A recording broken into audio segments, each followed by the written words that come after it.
ವೀಕ್ಷಕರೇ, ಪ್ರತಿ ವರ್ಷದ ಜನವರಿ 8ನೇ ತಾರೀಕು ತಮ್ಮ ಬರ್ತ್ಡೇಗೆ ಏನಾದರೂ ಒಂದು ಸರ್ಪ್ರೈಸ್ ಅನ್ನು ಕೊಡುವಂತ ರಾಕಿಂಗ್ ಸ್ಟಾರ್ ಯಶ್ ಈ ಸಲದ ಅವರ ಬರ್ತ್ಡೇಗೆ ಅವರ ಹೊಸ ಚಿತ್ರದ ಗ್ಲಿಮ್ಸ್ ಒಂದನ್ನ ಉಡುಗೊರೆಯಾಗಿ ಕೊಟ್ಟಿದ್ದಾರೆ. ಹೌದು, ಇದೇ ಜನವರಿ 8ರಂದು ಗುರುವಾರ ಅವರ ಬಹು ನಿರೀಕ್ಷಿತ ಹಾಗೂ ಬಹುಕೋಟಿ ವೆಚ್ಚದಲ್ಲಿ ತಯಾರಾಗ್ತಾ ಇರುವಂತಹ ದ್ವಿಭಾಷಾ ಚಿತ್ರ ಆದಂತ ಟಾಕ್ಸಿಕ್ ಸಿನಿಮಾದ ಅವರ ಪಾತ್ರದ ಇಂಟ್ರೋ ವಿಡಿಯೋ ರಿಲೀಸ್ ಆಗಿ ದೇಶಾದ್ಯಂತ ಸೆನ್ಸೇಷನ್ ಸೃಷ್ಟಿ ಮಾಡಿದೆ. ಈಗಾಗಲೇ ಈ 2 ನಿಮಿಷ 52 ಸೆಕೆಂಡ್ಗಳ ಅವಧಿಯ ವಿಡಿಯೋ ಯೂಟ್ಯೂಬ್ ನಲ್ಲಿ ಸಿಕ್ಕಾಬಟ್ಟೆ ವೈರಲ್ ಆಗಿ ಅದು ಕೋಟಿಗಟ್ಟಲೆ ವೀಕ್ಷಣೆಯನ್ನ ಪಡೆದಿದೆ. ಈಗಾಗಲೇ ದೇಶಾದ್ಯಂತ ಈ ಒಂದು ವಿಡಿಯೋದ ಚರ್ಚೆ ನಡೀತಾ ಇದೆ. ಈ ಒಂದು ವಿಡಿಯೋ ಮೂಲಕ ಒಂದಷ್ಟು ಸುಳಿವು ಹಾಗೂ ಕೆಲ ವಿವಾದಿತ ಅಂಶಗಳನ್ನ ಸಿನಿಮಾ ಟೀಮ್ ನಮ್ಮ ಮುಂದೆ ಇಟ್ಟಿದ್ದಾರೆ. ಅದಲ್ಲದೆ ಈ ಒಂದು ವಿಡಿಯೋ ಬಗ್ಗೆ ಪರ ಹಾಗೂ ವಿರೋಧದ ವಿಮರ್ಶೆಗಳು ಕೂಡ ತುಸು ಜೋರಾಗಿನೇ ಕೇಳ್ಬರ್ತಿವೆ. ಈ ಒಂದು ಚಿತ್ರದ ನಿರ್ದೇಶಕಿ ಗೀತು ಮೋಹನ್ ದಾಸ್ ಅನ್ನೋದು ನಿಮ್ಗೆಲ್ಲ ಗೊತ್ತಿದೆ. ಆದ್ರೆ ಒಬ್ಬ ಮಹಿಳಾ ನಿರ್ದೇಶಕಿಯಾಗಿ ಇಂಥ ಹಸಿ ಬಿಸಿ ಸೀನ್ಗಳನ್ನ ಶೂಟ್ ಮಾಡಿದ್ದಾದ್ರೂ ಹೇಗೆ? ಅಷ್ಟಕ್ಕೂ ಈ ಗೀತು ಮೋಹನ್ ದಾಸ್ ಯಾರು? ಈ ಟಾಕ್ಸಿಕ್ ಸಿನಿಮಾದ ವಿಶೇಷತೆಗಳು ಏನು? ಬನ್ನಿ ವೀಕ್ಷಕರೇ, ಇವತ್ತಿನ ಈ ಒಂದು ವಿಡಿಯೋದಲ್ಲಿ ಇದೆಲ್ಲವನ್ನು ಕೂಡ ಈ ಮುಂದೆ ತಿಳಿತಾ ಹೋಗೋಣ. ನಿಮ್ಮಲ್ಲಿ ಬಹುತೇಕರು ಈಗಾಗಲೇ ಈ ಟಾಕ್ಸಿಕ್ ಸಿನಿಮಾದ ಚಿತ್ರದ ಇಂಟ್ರೊಡಕ್ಷನ್ ವಿಡಿಯೋವನ್ನ ನೋಡಿರಬಹುದು. ಅದರಲ್ಲಿ ಆರಂಭದಲ್ಲಿ ಒಂದು ಕ್ರಿಶ್ಚಿಯನ್ ಸೆಮಿಟರಿಯನ್ನ ತೋರಿಸಿದ್ದಾರೆ. ಕೊಫಿನಲ್ಲಿ ಯಾರ್ದೋ ದೇಹವನ್ನ ಹುಳ್ತಾ ಅದಕ್ಕೆ ಹೂವನ್ನ ಹಾಕುವಾಗ ಅದರ ಸುತ್ತ ಕೆಲವರು ನಿಂತಿರ್ತಾರೆ.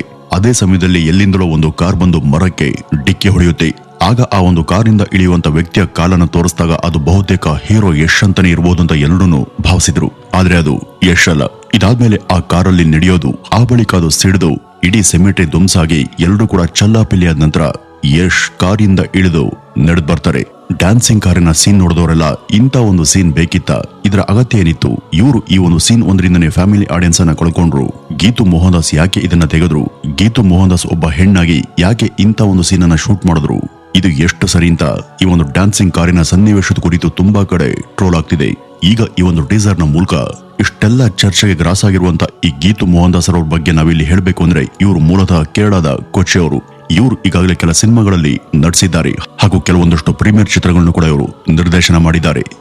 ಗೀತು ಮೋಹನ್ ದಾಸ್ ಅವರ ಮೂಲ ಹೆಸರು ಗಾಯತ್ರಿ ದಾಸ್. ಮೋಹನ್ ದಾಸ್ ಹಾಗೂ ಲತಾ ದಂಪತಿಯ ಇಬ್ಬರು ಮಕ್ಕಳಲ್ಲಿ ಈ ಗಾಯತ್ರಿ ದಾಸ್ ಕೂಡ ಒಬ್ಬರು. 1981 ಜೂನ್ 8ನೇ ತಾರೀಕು ಕೇರಳದ ರಾಜಧಾನಿಯಾದಂಥ ಕೊಚ್ಚಿಯಲ್ಲಿ ಜನಿಸಿದಂತ ಇವರಿಗೆ ಡಾಕ್ಟರ್ ಅರ್ಜುನ್ ದಾಸ್ ಎಂಬ ಸಹೋದರ ಕೂಡ ಇದ್ದಾರೆ.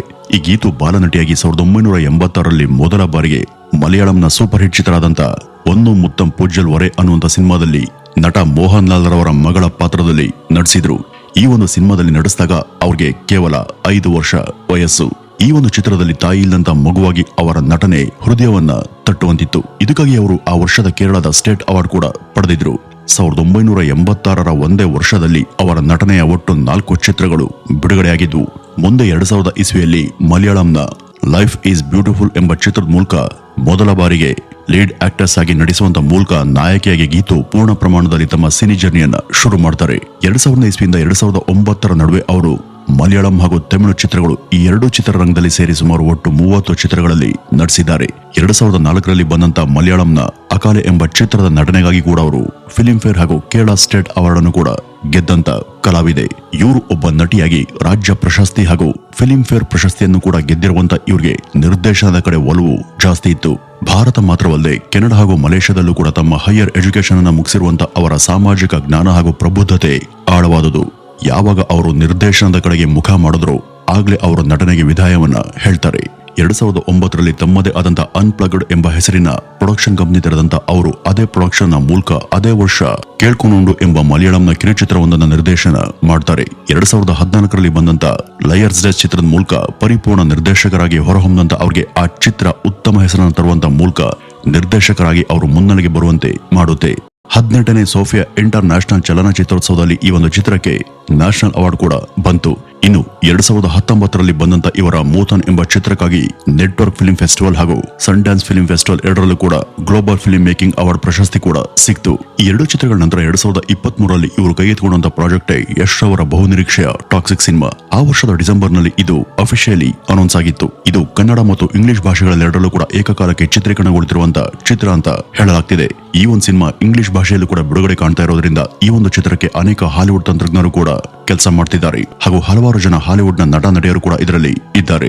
ಸಿನಿಮಾ ಇಂಗ್ಲಿಷ್ ಹಾಗೂ ಕನ್ನಡ ಎರಡರಲ್ಲೂ ಕೂಡ ಚಿತ್ರೀಕರಣ ಆಗ್ತಿದೆ. ಇದರ ಜೊತೆ ತಮಿಳು, ತೆಲುಗು, ಹಿಂದಿ ಹಾಗೂ ಮಲಯಾಳಂನ ಭಾಷೆಗಳಲ್ಲೂ ಕೂಡ ಡಬ್ ಆಗ್ತಿದೆ. ಹಾಲಿವುಡ್ ನ ಖ್ಯಾತ ತಂತ್ರಜ್ಞರಾದಂತ ಜೆ ಪೆರ್ರಿ ಎಂಬುವರು ಈ ಒಂದು ಚಿತ್ರಕ್ಕಾಗಿ ಆಕ್ಷನ್ ಸೀಕ್ವೆನ್ಸ್ ಗಳನ್ನ ಡಿಸೈನ್ ಮಾಡಿದ್ದಾರೆ. ಚಿತ್ರದಲ್ಲಿ ಯಶ್ ಅವರ ಹೊರತಾಗಿ 4 ಜನ ನಟಿಯರಿದ್ದಾರೆ. ಕಾಂತಾರ ಖ್ಯಾತಿಯ ನಟಿ ರುಕ್ಮಿಣಿ ವಸಂತ್, ನಟಿ ನಯನತಾರ, ಇನ್ನು ಕಿಯಾರಾ ಅದ್ವಾನಿ, ಹುಮಾ ಕುರೇಶಿ, ತಾರಾ ಸುತಾರಿಯಾ ಹಾಗೂ ನಟರಾದಂತ ಅಕ್ಷಯ್ ಒಬೆರಾಯ್ ಕೂಡ ಇದರಲ್ಲಿ ಇದ್ದಾರೆ. ಈ 4 ನಟಿಯರಲ್ಲಿ ಚಿತ್ರದ ಪ್ರಧಾನ ನಾಯಕಿ ಯಾರು ಎಂಬ ಬಗ್ಗೆ ಸಸ್ಪೆನ್ಸ್ ಇದೆ. ಇನ್ನು Dev D, Bombay velvet, gangs of Wasseypur ಚಿತ್ರ ಸೇರಿದಂತೆ ಮೊದಲಾದ ಚಿತ್ರಗಳಿಗೆ ಸಿನಿಮಾಟೋಗ್ರಫಿ ಮಾಡಿದಂತ ಖ್ಯಾತ ನಿರ್ದೇಶಕ ಹಾಗೂ ತಂತ್ರಜ್ಞರಾದಂತ ರಾಜೀವ್ ರವಿ ಎಂಬುವರು ಟಾಕ್ಸಿಕ್ ಸಿನಿಮಾವು ಕೂಡ ಸಿನಿಮಾಟೋಗ್ರಫಿಯನ್ನು ಮಾಡಿರೋದು ಇದರ ಇನ್ನೊಂದು ವಿಶೇಷ. ಇನ್ನು ಎಂದಿನಂತೆ ಇದಕ್ಕೆ ಮ್ಯೂಸಿಕ್ ಅನ್ನು ಕೊಟ್ಟಿರೋದು ರವಿ ಬಸೂರ್. ಈ ಒಂದು ಚಿತ್ರ ಪ್ರಸಕ್ತ ಇಂದಿನ ವಿದ್ಯಮಾನದೋ ಅಥವಾ ಹಳೆಯ ಕಾಲದ ಕಥೆನೋ ಅನ್ನೋದಕ್ಕೆ ಸಿನಿಮಾ ನೋಡಿನೇ ತಿಳಿದುಕೊಳ್ಳಬೇಕು.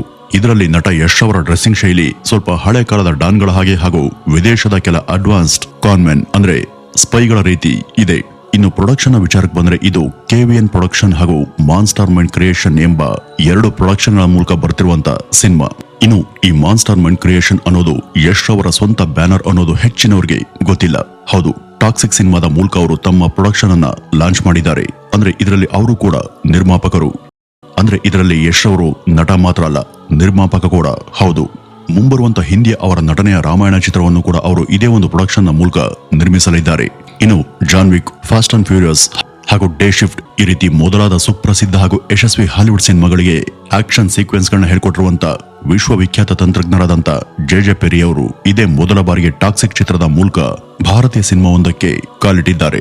ಇನ್ನು ಭಾರತೀಯ ತಂತ್ರಜ್ಞರ ಕೆಲಸ ಹಾಗೂ ಶ್ರಮವನ್ನ ನೋಡಿ ನಮ್ಮನ್ನ ವರ್ಲ್ಡ್ ಕ್ಲಾಸ್ ಕೆಲಸಗಾರರು ಅಂತ ಹೊಗಳಿರುವಂತ ಅವರು ಭಾರತೀಯ ಚಿತ್ರಗಳ ಮೇಕಿಂಗ್ ಗೆ ಮೊದಲಿಂದನೂ ಕೂಡ ಅಭಿಮಾನಿಯಂತೆ. ಭಾರತೀಯ ಚಿತ್ರಗಳಿಗೆ ಕೆಲಸ ಮಾಡುವಂತ ತಮ್ಮ ಬಹುದಿನದ ಆಸೆ ಈ ಒಂದು ಚಿತ್ರದ ಮೂಲಕ ಸಾಕಾರ ಆಗ್ತಿದೆ ಅಂತ ಅವರು ಅಭಿಪ್ರಾಯವನ್ನ ಪಟ್ಟಿದ್ದಾರೆ. ನೋಡುಗರ ಮೈ ಜುಮ್ ಎನ್ನುವ ಹಾಗೆ ಸಾಹಸದ ಸನ್ನಿವೇಶ ಡಿಸೈನ್ ಮಾಡುವಂತ ಇವರು ಟಾಕ್ಸಿಕ್ ಚಿತ್ರದ ಮೂಲಕ ಇಡೀ ವಿಶ್ವಾದ್ಯಂತ ವೀಕ್ಷಕರನ್ನ ಚಿತ್ರಮಂದಿರಗಳಲ್ಲಿ ದಿಗ್ಮೂಢರನ್ನಾಗಿ ಮಾಡ್ತಾರೆ ಅನ್ನುವಂತ ನಿರೀಕ್ಷೆ ಇದೆ.